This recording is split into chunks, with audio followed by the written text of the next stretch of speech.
विधान परिषदेच्या 9 जागा पुढच्या महिन्यात रिक्त होत आहेत। त्या जागांवर आपली वर्णी लागावी यासाठी इच्छुकांनी आतापासूनच प्रयत्न सुरू केले।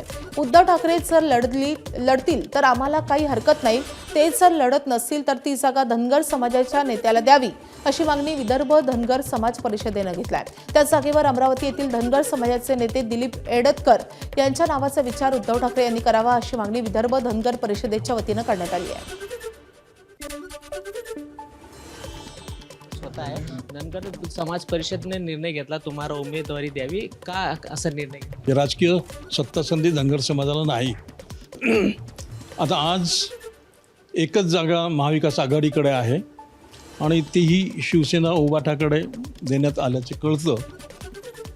परंतु उद्धवजी जर उभे राहणार नसतील तर मग ती जागा काँग्रेसकडे जाईल।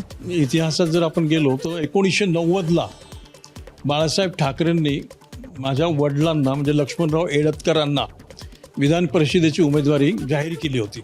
कारण तत्पूर्वी ते लोकसभा लढले, त्यात पराभव झाल्यामुळे बाळासाहेबांनी धनगर समाजाला जोडण्यासाठी धनगर समाजाचे तेव्हाचे नेते लक्ष्मणराव एडतकर यांना MLCची जागा ऑफर केली होती, पण नंतर ते होऊ शकलं नाही आणि ही बाब सर्व आमदारांच्या समोर, जिल्हा प्रमुखांच्या समोर बाळासाहेबांनी जाहीर केली होती।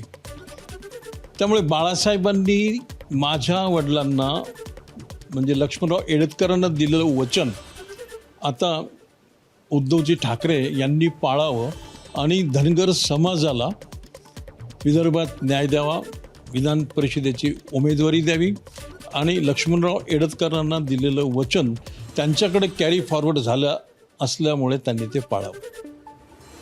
ते धनगर समाजाचे नेते दिलीप एडतकर। कॅमेरामॅन अमोल देशमुखचा प्रणय निर्माण, ABP माझा, अमरावती। ABP माझा, उघडा डोळे बघा नीट।